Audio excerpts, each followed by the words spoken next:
The following is a New Hampshire Primary 2020 special presentation. The Exchange Candidate Forums from NHPR in partnership with New Hampshire PBS. From New Hampshire Public Radio, I'm Laura Kanoy, and this is The Exchange. Today, we continue our series of Presidential Primary 2020 Candidate Forums. And on this show, from Wednesday, October 30th, we're talking with Elizabeth Warren, a U.S. Senator and Democrat from Massachusetts. She's with us before a live audience in NHPR's Studio D.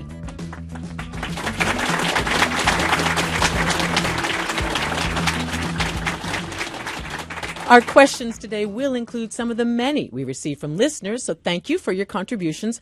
Also, I'm joined by NHPR reporter Casey McDermott. She and I will both be asking questions. And Senator Warren, welcome and thank you for being here. Thank you. I'm delighted to be here. So you call yourself a capitalist to your bones. Mm-hmm. How do you reconcile that, Senator Warren, with your plans to expand government, raise taxes, increase government regulation? As you know, if you're the nominee, many Republicans will say you're more socialist than capitalist. Oh, nonsense. You know, capitalism requires rules. Markets require rules. Without rules, capitalism is theft.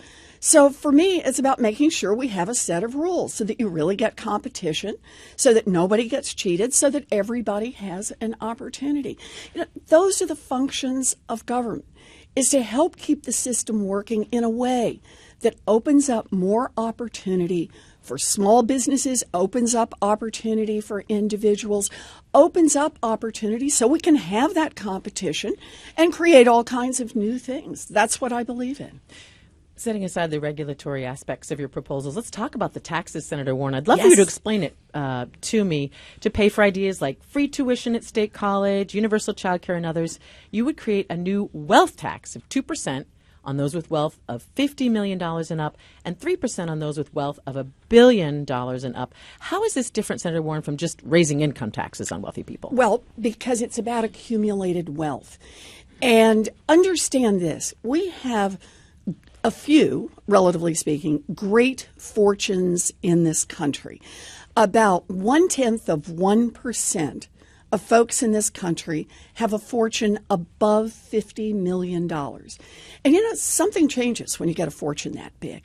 That fortune has its own money managers. That fortune has its own PR. It has its own administrators. It has its own tax advisors. And what's happening is those fortunes are growing and growing and growing.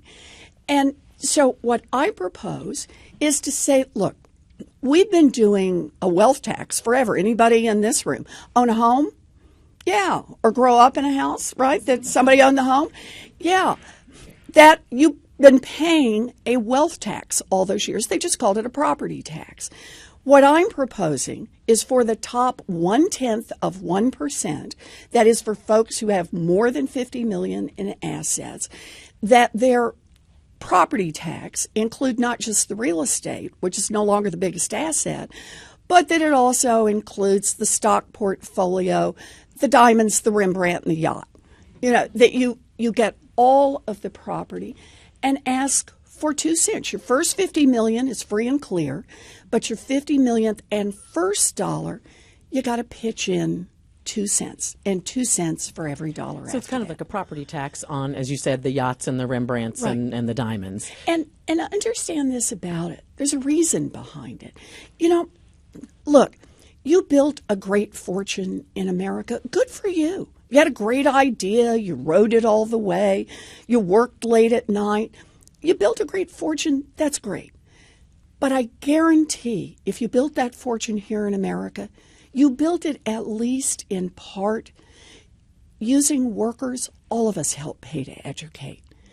You built it at least in part getting your goods to market on roads and bridges all of us help pay to build. You built it at least in part protected by police and firefighters. All of us help pay the salaries for. And we're glad to do it.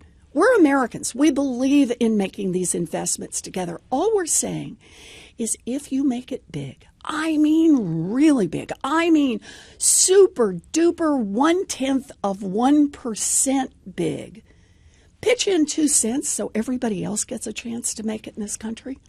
As you know, Senator Warren, European countries have been getting rid of these wealth taxes 2 decades ago. 12 nations had them. Today, just 3 do.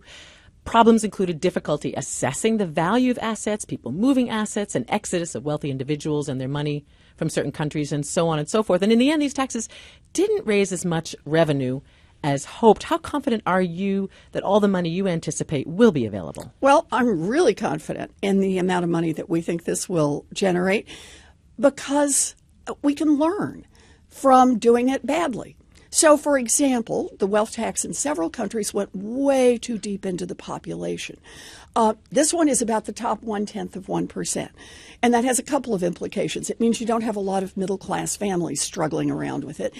It also means you can concentrate your enforcement on just 70,000 fortunes, which is actually not that many. The second part is some countries made the mistake of saying wealth held here in country. Well, guess what really rich people do? They put the yacht somewhere else, right? They move the cash somewhere else. Nope. This one says wherever held. And here's the part that's changed in the world over the last more than a decade. And that is we've been signing more and more treaties with other countries that say, you tell us what assets are held by Americans in your country, and we'll tell you what assets are held by the Swiss or the Spaniards in our country, so that we have a lot better tracking of big assets around the world. Third part of this, Reuven Aviones, who's a terrific tax expert, I think he's at the University of Michigan, did an analysis of this, and he says, look, a big chunk of the wealth held by those at the very top is in the stock market. We already know where it is. With real estate, we've already got the records.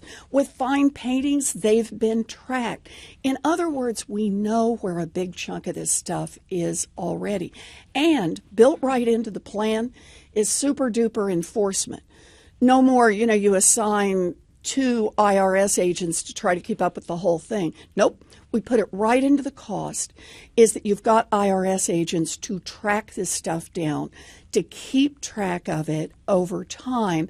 And even on top of all of that, we assumed a cheat rate in it. So I know, cynic that we are, right, on doing this.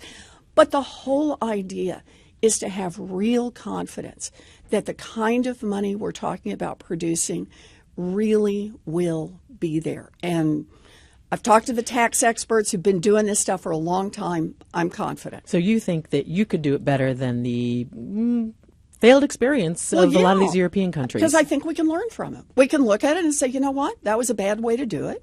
We're going to do it a better way than that. I want to ask you, Senator Warren, about some of the parameters of your spending proposals. And there are a lot, and we could take all day on that. But and Casey McDermott is going to ask you about health care, so we'll set that aside.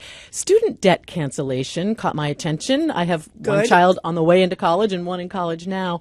Would there be any limits on how much debt cancellation, Senator Warren, or what type of college or what type of debt? Or is it just everybody gets their debt canceled no matter who or what or where? So my proposal is that student loan debt would be canceled up to $50,000 per individual. So for a couple, that might be $100,000, obviously, if that's what they had. It's limited on income. So if you've got more than $250,000 in income, you don't get any cancellation. This is for people who have less income than that. It covers all student loans. So the typical federally insured student loans, the Parent Plus loans, if you have a private student loan, you're permitted to convert it to a public student loan and then do the student loan forgiveness so that we get the maximum relief. Now, one of the things I should explain about it, because I think it's important, is in looking through the data on who has student loans and what the impact of this would be, among those it would affect the most are people who did a year of college, who did 2 years of college, and then were just overwhelmed by the costs, who couldn't manage it, who couldn't see a degree program that was working for them. And so they've ended up in the worst of both worlds. That is, they don't have the college diploma to try to put them into the next income category. But they've got all of the student loan debt and student loan debt that is multiplying out for them. What incentive would colleges have to reduce costs if everybody's debt was paid off? So this is part of a lot of pieces here. A second part on the same 2 cents, because we're paying for this out of the 2-cent wealth tax, is to provide tuition-free technical school, 2-year college, and 4-year college. But there are some strings on this, and that is about colleges keeping costs under control. So the federal government picks up the tuition part that goes to the students, but in return, the college has both got to do, or the state has to do, maintenance of effort, that is putting that same money into UNH and the other state schools, and the college has to keep those costs under control because they can't just ratchet up tuition around it. So in effect, think of it this way. Let's reverse what you just asked me. Think of it as with the 2 cents. We're going to invest in our babies. We're going to invest in our public schools, and I hope we'll talk about all that. And we're going to invest in post-high school education, but we're also going to deal with the hangover debt from student loans for people who've gone to school in the last 10 years, for some 15, for some 20. 2 other things I should say about the student loan debt, just because you were asking about the numbers. One is the student loan debt number is designed to help reduce the black-white wealth gap. So it turns out that African American students are more likely to have to borrow money to go to school. They borrow more money while they're in school, and they have a harder time paying it off when they get out of school. There's new data out from the Education Department that shows, hang on to your hats on this one, 20 years out, that about 94% of whites have paid off their debts, that about 4% of African Americans have paid off their debts. This is becoming a long hangover tail that once again helps expand the black-white wealth gap where we are now rather than contract it. And Senator, we put the numbers where we will actually shrink the black-white wealth gap by about 24 points. I want to ask you one more question, then turn it over to Casey McDermott. Sure. What role would cutting government play in helping to pay for all the proposals that you talk about? Is there any type of spending that you would cut, Senator Warren? Oh, there are places I would cut spending. Can you For give us a example, couple over in the examples? Department of Defense with OCO. But this is not about cutting. What this is about the 2-cent wealth tax, asking the richest people in this country, the people who have built up fortunes, the people who, quite frankly, may not even be producing a lot of income that they get taxed on as income tax, but who have these great fortunes that are continuing to grow, just asking to pitch in 2 cents out of those great fortunes to fund an investment in universal child care, universal pre-K, raising the wages of every child care worker and preschool teacher, $800 billion into our public schools, universal college, $50 billion into historically black colleges and universities, and canceling student loan debt for 95% of the folks who've got it. All right, I'll turn it over to my colleague, Casey McDermott. Go ahead, Casey. So we're now going to talk about health care. Okay. So just a few days ago, I was out talking to voters, and I was talking to a man who lives here in Concord. He said he voted for President Trump in 2016, but he's keeping his options open. He's looking for someone potentially new. And he likes some of what you've said about Medicare for All. He said health care is a big thing for him. But he said, quote, she still hasn't come out and said where this money is going to come from. So where's the money going to come from? So I'm working on the plan on that, and it's going to be out soon. And it'll talk about 2 things, both how much Medicare for All will cost and how we can pay for it. So it's hard. It's something I've been working on for a long time, but I'll have a plan on it soon. So we got another question actually from a listener who asked it maybe a little bit more directly. William asked, will my taxes go up under Medicare for All? Let me put it this way. I have spent a big part of my life studying why families go broke. And one of the principal reasons is the cost of health care. Back when I was studying it, about 2 out of every 3 families that file for bankruptcy did so following a serious medical problem. And here's the thing. About 2 out of 3 of them had health insurance at the onset of the illness or accident. In other words, people who have health insurance are still not covered, but the costs brought them down. So here's how I think of this. We know that Medicare for All is the cheapest way to provide health care coverage for everyone. So we can pay for this. We will see, most likely, rich people's costs go up, corporations' costs go up, but the costs to middle-class families will go down. I will not sign any legislation into law for which costs for middle-class families do not go down. I've spent my life fighting for families who are on the edge of going broke, and we need to change that in this country. And one part of that is we've got to reduce the costs of health care. Do you have a sense of when we might expect to see? Soon. So we'll stay tuned on that. Okay. Your colleague, Vermont Senator Bernie Sanders, told CNBC recently that he does not think that now is the time for him to come out with his own plan on how to cover the costs for Medicare for All. He says that the bigger priority is focusing on making sure that America understands how much they're already paying for health care. I just wonder what you make of that rationale. Look, Bernie and I have been friends forever. And Bernie's out there talking about how he wants to be president and what his vision is. And I'm here today talking with you about how I'm running for president and what I'm going to put forward. You know, we just each run our own campaigns. Regardless of what kind of money is involved, Medicare for All would likely result in a pretty significant kind of shift in how our healthcare system is structured. And even supporters of that approach within the health policy world have said that that likely would mean lost jobs in some form.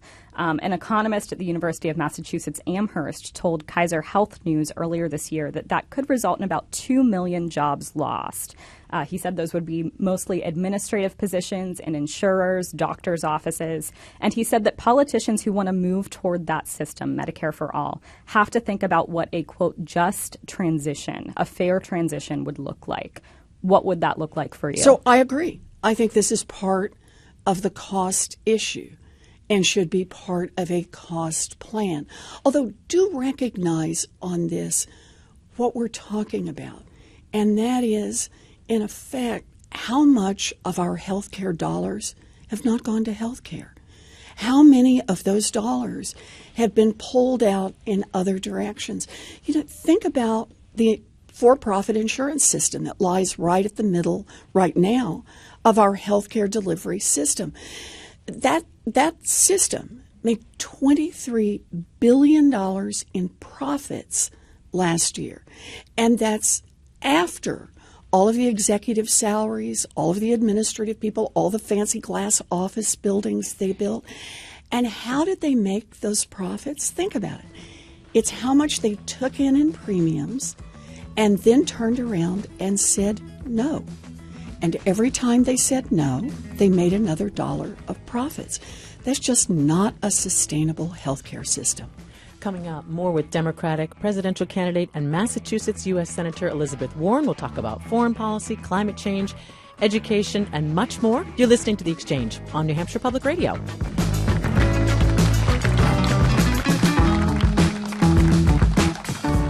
You're watching Primary 2020, the Exchange Candidate Forums from NHPR, produced in partnership with New Hampshire PBS.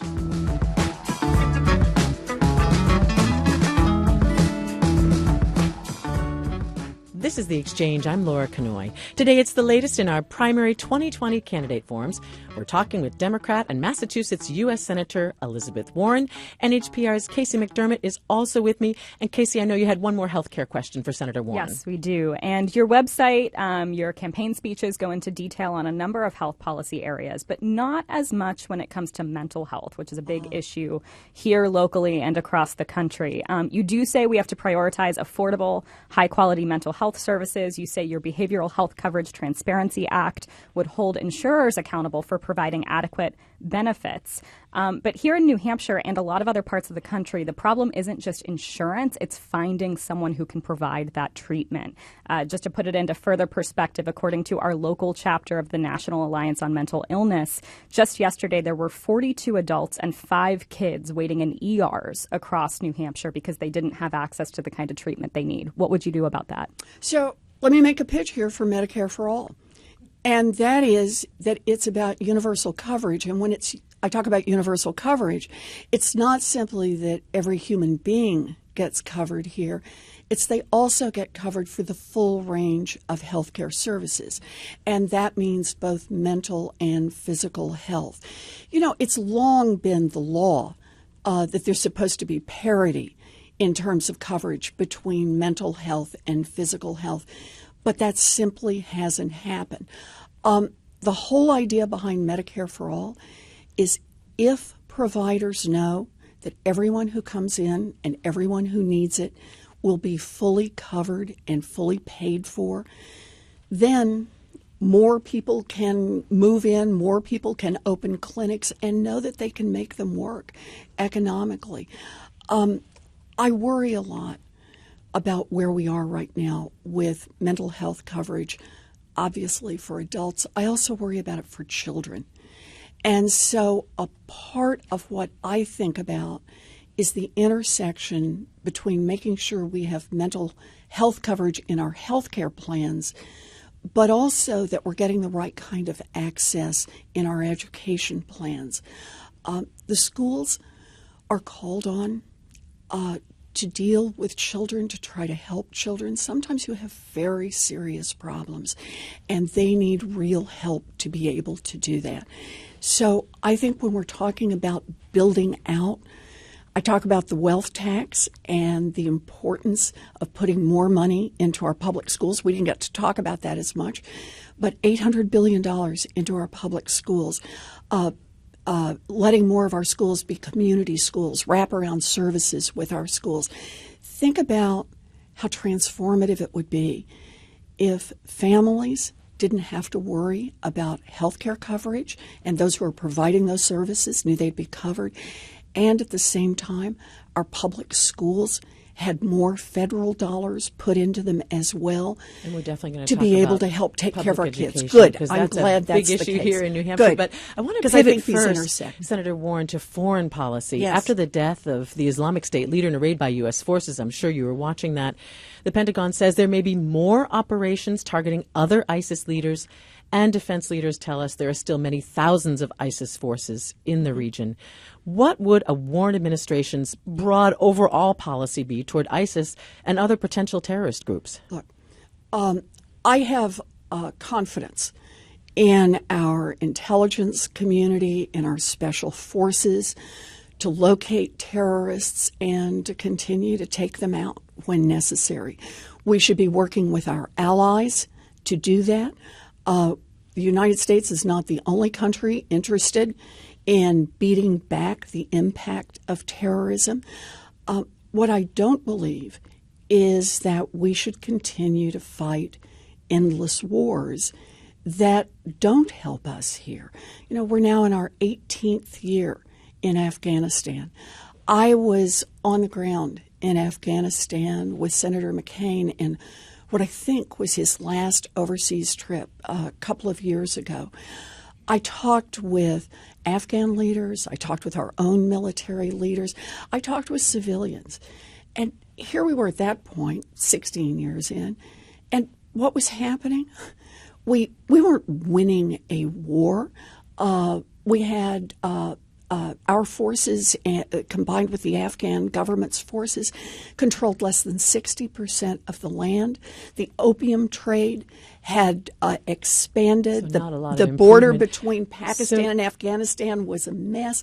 The government was not supported by the people. There was widespread corruption. So you said you'd pull U.S. forces out of Afghanistan? Combat forces. Forces. Here's the thing.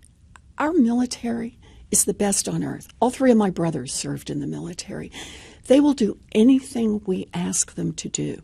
but we should not be asking them to solve problems that can't be solved militarily. So for that, we need more diplomatic, more economic, more intelligence, and we need to work with our allies, not turn our backs on them. So what's the difference between pulling out of Afghanistan but keeping forces in Syria working with the Kurds? Because that was combat a big forces. I want combat controversy. forces out of both. Combat forces are not helping. We don't have a mission that we're taking forward. Look, keep in mind that when, for example, we took out Osama bin Laden, it was in Pakistan, a place where we had no forces of any kind. We used intelligence and we used special operations, and we were able to pinpoint where he was and execute on a mission to take him out. We need to use our intelligence. We will need to use our special forces, but that is not the same as waging an endless war. So more focused, targeted more approach, focused it sounds like. on the threats that appear. That's right. Regarding military involvement and its impact, here's a question from a listener, Wayne, Sure. who asks, as a Vietnam veteran, I am wondering how your views on veterans' services have been influenced by knowing the experience of your brothers. And you just referenced your brothers, Senator Warren. That's right. So as Wayne maybe has heard me say before, my oldest brother, Don Reed, spent about 5.5 years off and on in combat in Vietnam. My second brother, John, was stationed overseas for over a year. My third brother, David, trained as a combat medic. And you better believe, when I talk to my brothers, as I do on a regular basis, I get an earful about the VA and the need to make changes.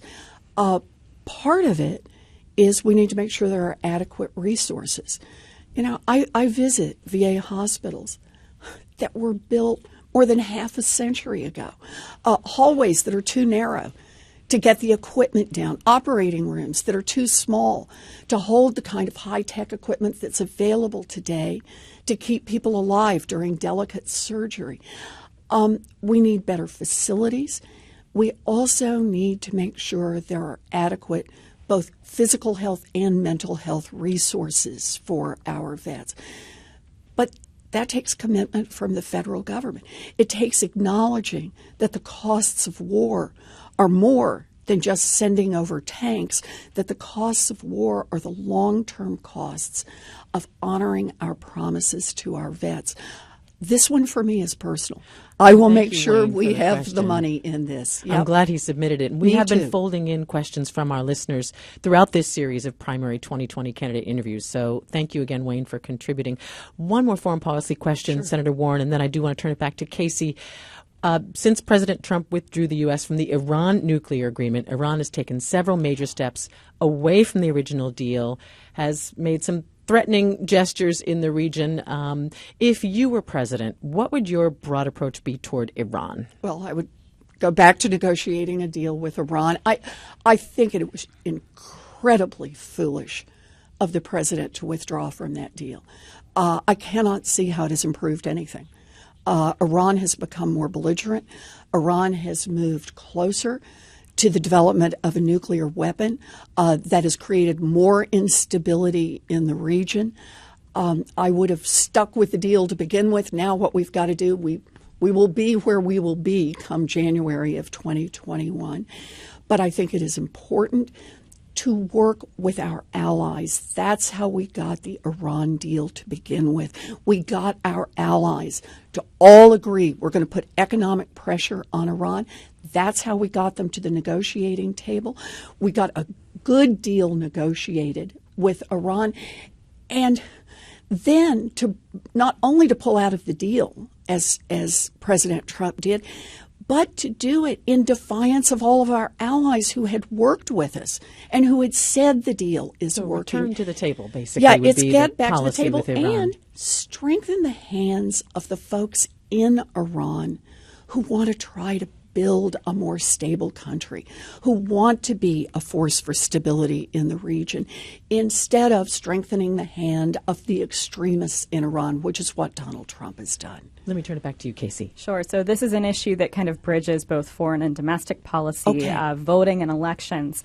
The former special counsel, there was a time you would have said a question about voting and elections was entirely domestic. Perhaps.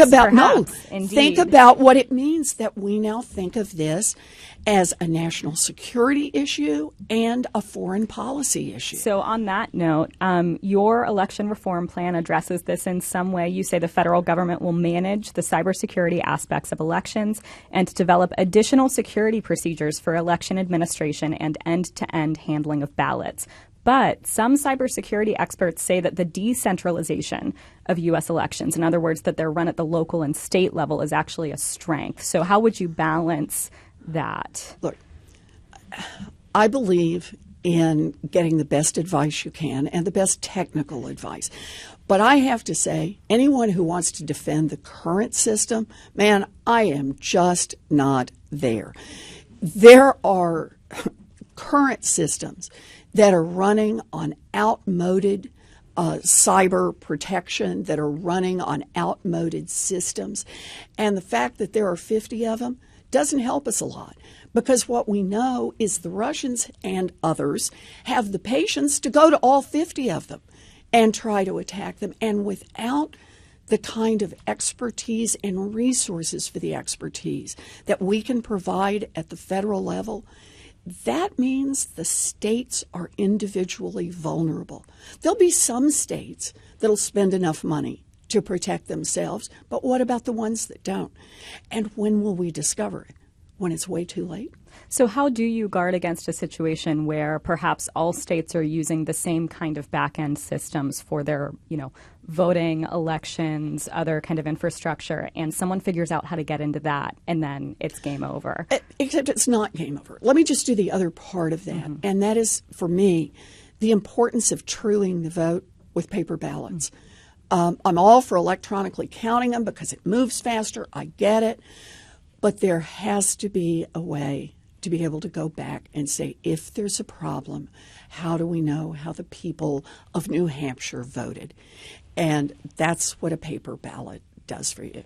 Last I heard, there is no cyber expert on earth who can actually invade a paper ballot. So I think that's what we have to do. So on a similar note, you've proposed more uniform federal standards around ballot access, perhaps mandating automatic voter registration for one. But, some local election officials, including here in New Hampshire, are wary of a federal official coming in and telling them how to run their elections. How do you deal with that? Well, you offer best practices and you offer to pay for it. You put money on the table and show them the best way to do it. And then count on the good folks of New Hampshire to elbow their officials until they get it done. I just think that's what's crucial. Look, I don't want a federal government that comes in and says there's only one way to do anything. There are a lot of different ways to do things. Now, I respect that. When we get a chance to talk, for example, about the education plan, it's very much about how it should be done locally. The same is true on health care. I believe in Medicare for All, which is about where you send the bill. But how you actually do the treatment is between the patient and the doctor, or the patient and the nurse, or the patient and the therapist. In the case of voting, let's put the best practices out there. Let's offer to pay for it so it's not going to cost anything. And then if there are variations that are appropriate to New Hampshire for reasons that are specific here, that's what New Hampshire should decide. So you've also been critical of some recent changes to New Hampshire election laws, including a new residency law that may have some implications for voting. Your top New Hampshire campaign staffer just recently filed an affidavit in a lawsuit that's seeking to overturn that new law. I should say that there's a hearing in federal court today on that same law. Why take that step of getting involved in this kind of case in a state where you're on the ballot? Well, for two reasons. The first is a point of principle. I believe that every American citizen is entitled to vote and to get that vote counted. And I think that's where we should start. That is the bedrock of democracy. And every effort to try to keep American citizens from voting raises my suspicions. But the second part is that we simply offered evidence of what we're encountering when our folks are out on the ground. And, you put it very diplomatically, might have some effect on it. It's designed to keep college students from voting. Come on, can't we just be blunt about that? That's actually been something that's been difficult for us to get the state to acknowledge. So that's whether they acknowledge it or not, we're there to say college students keep coming up to us and saying, I'd like to be engaged in this campaign. I really want to be able to vote in the primary. Can I? I don't know the rules. What are the rules? Am I in? Am I out? Do I have to go register somewhere else? Do I register here? If I register my car, is that what will make the difference? What does it take? So we're here to say two things. Principle, everybody ought to be able to vote. But the second part is to say we have evidence that it's causing great deal of confusion. And when you've got confusion, you suppress voting. And I just don't believe in suppressing voting. Everybody votes. We count it up and count it accurately. That's what democracy is about. That's how it should work. Senator Warren, I want to ask you about climate change, and Democrats did a very long event on climate change, so I won't get into all the details here because we could spend many hours on it. But I did look at your climate change proposal. There's a long list of ideas.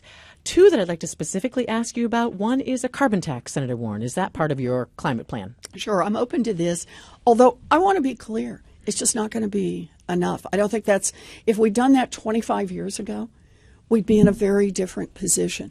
Today, I think what are going to be the real drivers of attacking climate change are going to be about having regulation in some key industries and about things like a green manufacturing plan, which I'm glad to talk about. Well, and the other piece that I wanted to ask you about, and again, it's just a quick question, does your decarbonization plan include nuclear power? So we're going to probably have to rely on existing nuclear power to produce electricity without putting more carbon into the air for some years into the future. But I don't support building new nuclear plants. In all cases, we're going to have to follow the science and where it takes us. I believe in science. That's why one of my principal plans is to double down and double down again and double down again on the investment in research and development in basic science that takes us across the spectrum of not just green energy, but how we clean up the water, how we clean up the earth, desalinization, because there's actually an opportunity here. Think of it this way. We could go to zero carbon emissions as a country by 2030, 2035. That'll be hard work, but we could do it. And I totally support it. But if we do, that's only 20% of the problem. We have to think about the entire world and how we bring down carbon emissions, not just here in America, but all around the globe. Coming up, more of our conversation with Democratic presidential candidate, Massachusetts U.S. Senator Elizabeth Warren. We'll talk about education, campaign finance, and a lot more. Stay with us. You're listening to The Exchange on New Hampshire Public Radio.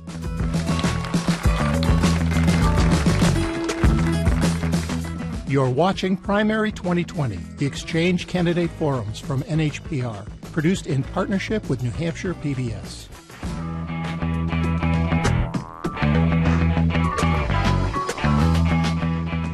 Today, our series of Primary 2020 Candidate Forums continues with Democratic presidential candidate and Massachusetts U.S. Senator Elizabeth Warren. NHPR's Casey McDermott is also with me asking questions of Senator Warren. And Senator Warren, just before the break, we were talking about climate change. We could talk about this for many hours, but we did receive a question from a listener who really, I thought, asked a great question, and we've been asking all the candidates about this. Her name is Carissa, and she says, what specific steps have you taken in your campaign to ensure that your campaign's environmental impact is as limited as possible? Now, Monday, Tom Steyer told us that he's only flying commercial. And he said that means a lot of time waiting in airports for me and my staff. But there's a huge carbon footprint of a private jet, so that's the sacrifice he said he was willing to make. How about you?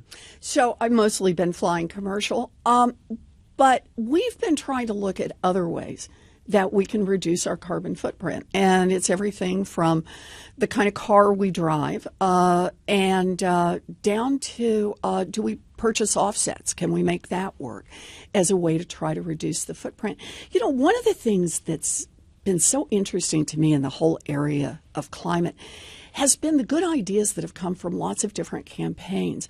One I just want to get a pitch in here for is when Governor Inslee was running, he talked about the importance of regulating 3 industries, that by 2028, no new buildings, no new houses that have any carbon footprint, 0 carbon footprint on new building.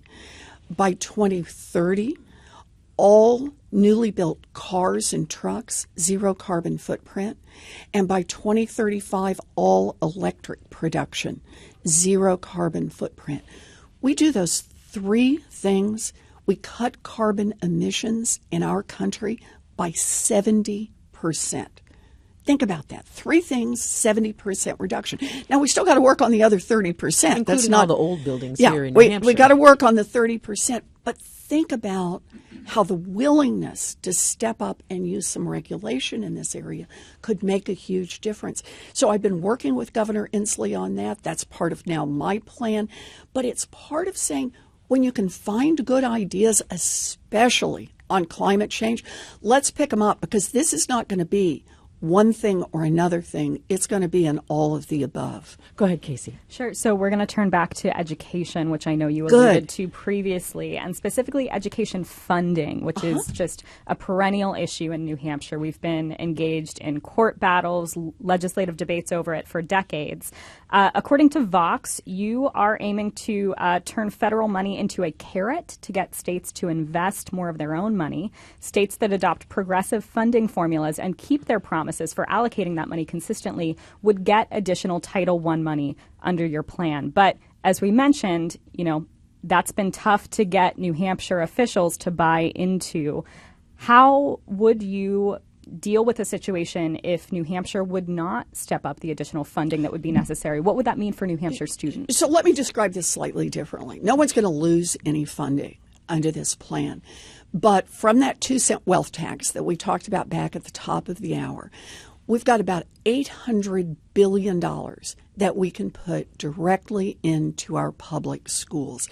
What I propose is quadrupling the funding that goes into Title I schools, schools that are teaching low-income children. It's important in designing something like this that you have a strong maintenance of effort and that states are continuing to pay their fair share, because you sure don't want a situation where you put in federal money, the state takes out its money, and the kids are no better off. The idea here is to be able to expand. But there's nothing that takes away money from New Hampshire, and there's nothing that requires New Hampshire to do its school funding in any particular way. That's for the folks of New Hampshire to figure out. What I'm doing with this plan is putting money on the table for them. If they do maintenance of effort, if they're trying to put in something to help those kids, then we're going to make sure they get help. There are 2 other parts on funding that I want to make sure you know about. And the second one is for the first time in history to fully fund IDEA, which means full funding for children with disabilities so that they get the education that they need to reach their full potential. And the third is $100 billion in excellence grants. That works out roughly to about $1 million for each public school system. For each public school, not for systems, each public school. And it's for that school to spend the money the way they want to spend it, the way they think will provide excellence. So up north, it might be that they need a couple of new school buses and some school bus drivers, and that would help them on the transportation end. Somewhere else, it might be that it's time to bring in more counselors, or that they want to be able to expand their music and arts programs. So as they see fit. It's as they see fit. It's back to this notion of the federal government shouldn't be telling people how to do it.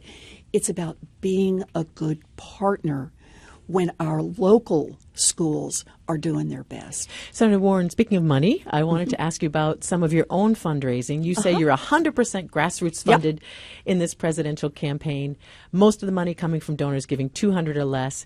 According to the Washington Post, though, you also tapped millions of dollars for this presidential race with money left over from your U.S. Senate race, which included cash from those high-dollar donors that you sometimes criticize.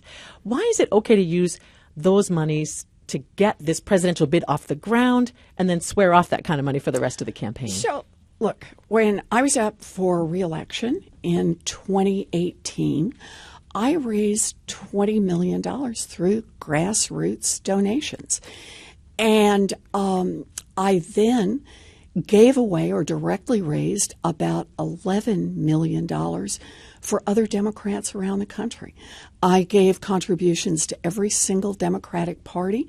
I knew that, at least believed, that I could run my campaign without spending a whole lot of money on radio and TV. Instead, going out and doing a lot of town halls was how I ran. And so I had the money left over. And I took did you that have a change of heart about the sources? No, it's of not a those change of heart. money? It's an understanding. Look, this is a presidential primary. We are Democrats running against Democrats. We have an opportunity to build a grassroots movement, to build a campaign not by sucking up to corporate executives and high-dollar donors, but to build it person by person across this country. We should use this opportunity when it's just Democrats against Democrats to build that grassroots movement. And I'll tell you why. Because come November 2020, when you've built the grassroots movement, that's going to be our comparative advantage. If running for president in America is nothing more than going out and sucking up as much money as you can and then running a bunch of TV ads and doing some photo ops, then democracy is going to keep working better and better and better for the richer and richer and richer folks in this country and leaving everyone else behind. I think a primary is our chance to fix that. About the primary itself. And as you know, Senator Warren, Democrats are desperate to get President Trump out of office. If you're the nominee, what's your message to those Democrats who worry that you're putting yourself at a disadvantage with self-imposed fundraising restrictions? No big money, no corporate money, no PACs. They're worried that you won't be able to compete. I don't think this is a disadvantage. People have contributed $5 and $10 to my campaign, and Bernie Sanders and I were the two top fundraisers by a huge amount in the latest quarter. And that's the way we funded this campaign. I think people are sick of an America and sick of campaigns that are bought and paid for by billionaires and by corporate executives and by lobbyists who are just in a transactional business trying to make sure that they're going to get what they want on the other side of the election. People invest in my campaign, whether it's $5 or $25, and I should add, whether they volunteer an hour or volunteer every Tuesday morning. It's volunteers that are the heart and soul of this campaign. Look, democracy is broken in America. Democracy is broken. People understand this democracy is working for the rich and not working for much of anyone else. If we can't run a Democratic primary without the high-dollar fundraisers every single day, I get it. But the point is, if you don't build it now, you won't be there. Now, look, I'm not asking Democrats across this country to unilaterally disarm. I'm not asking state parties to disarm. I'll help them raise money. I think that's great. But the way we ought to run our presidential primary and then create the strength that the way we ought to run for president is we ought to do it as a truly democratic movement. Enough people pitching in their $5 and volunteering an hour that we not only win in the process, we actually repair our democracy. Go ahead, Casey. Sure. So we asked listeners what they wanted us to ask presidential candidates, and one of the most common themes was how you're going to find common ground when things seem to be so divisive, both in and outside of government. So a listener, Megan from Charlestown, asked, how do you plan to work with the other party when both parties seem unwilling to listen to or work with each other to be effective? So I do work with the other side. I've gotten more than a dozen bills passed into law, and they've been bipartisan, and that's just been since Donald Trump has been elected president. I got a huge one that I'm really excited about. It's going to reduce the cost of hearing aids by permitting over-the-counter sales, and did it entirely in a bipartisan manner and signed into law by President Trump. I know how to work with the other side, but I think of this as a much deeper question. You know, I mentioned my three brothers back in Oklahoma. One is a Democrat. Yeah, do the math, right? But the thing is, there are things we disagree on, and I get that. And we try to disagree respectfully, and sometimes we even raise our voices. But at the end of the day, our values are very much the same. You know, none of my brothers or I want to see anybody go broke because somebody in the family got sick. None of my brothers or I want to see a child not get the best possible education because that kid lives in the wrong zip code.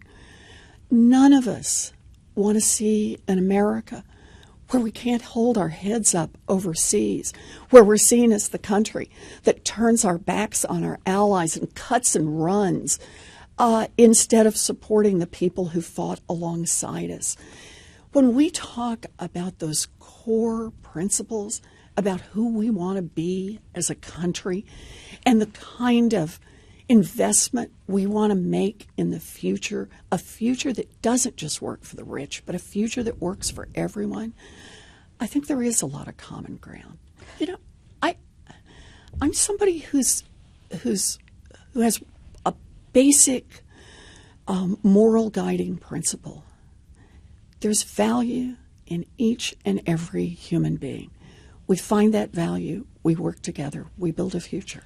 So following up on that same theme, you know, both here in New Hampshire and also nationally, if you're following the coverage of Conversation with Voters, a lot of the things that come up when people talk about your campaign is people like you. Some Democrats might like you, but they worry about whether you could be, at a disadvantage during a general election campaign because of the attack ads that Republicans might run, because of the perception that you're too left-wing, you're a coastal elite, the list goes on. How do you respond to those concerns from people within your own party that you may not be able to survive a general election? You know, I think of it this way. I think of it as two parts. First, the question is about Donald Trump. He'll be out there every day saying ugly things. Can we just be clear? That won't just be about me. It'll be about whoever our nominee is, whoever threatens this man. Did we just see yesterday where he attacked someone who had served our country honorably? And why does Donald Trump attack him and question his loyalty? Because he threatened Donald Trump. He threatens Donald Trump's security. He threatens Donald Trump's personal interest. So he's going to do this no matter what. But here's what I also believe. The Trump show is growing old. People are just getting tired of this. They're just worn out. And I think folks are ready to change the channel. And so when we change the channel, it can't just be more about Donald Trump. He doesn't get to control every story, every narrative. We got to be there with our ideas about what we can do, about the kind of America that we can build. Our ideas for what's broken and what we're going to do to fix it and how we're going to build a grassroots movement to get it done. I think, Senator Warren, what we're trying to get at is many Democrats here in New Hampshire, not talking about Donald Trump right now, but many Democrats that we talk to, again, as Casey said, they like the way you campaign, they like your energy, they like some of your ideas, but they do worry that your tax and spending policies will be unpalatable for the general election. They, they talk to us all the time. They say, we like Elizabeth Warren. We wish she would moderate it a little bit to make herself more palatable in the general. That's what I hear from people. Well, all I can say is the what do you say to those the 2 cent wealth tax is not only supported by a majority of Democrats and a majority of independents, a majority of Republicans support the 2 cent wealth tax.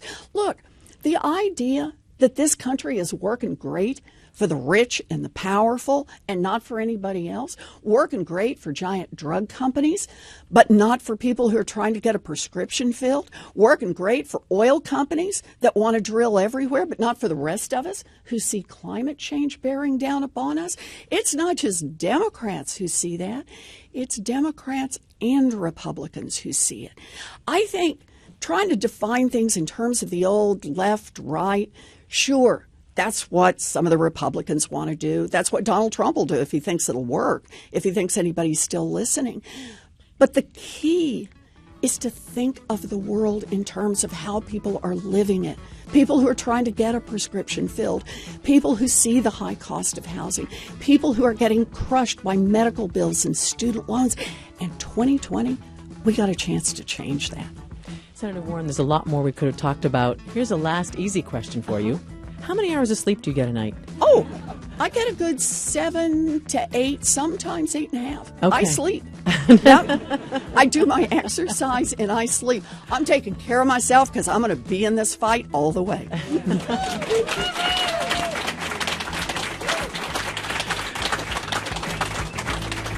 Well, thank you, Senator Warren, for being here. Thanks also to my colleague, Casey McDermott. And also thanks to our audience for joining us. Thank you for coming out this morning. This is The Exchange on New Hampshire Public Radio. This has been a New Hampshire Primary 2020 special presentation. The Exchange Candidate Forums from NHPR.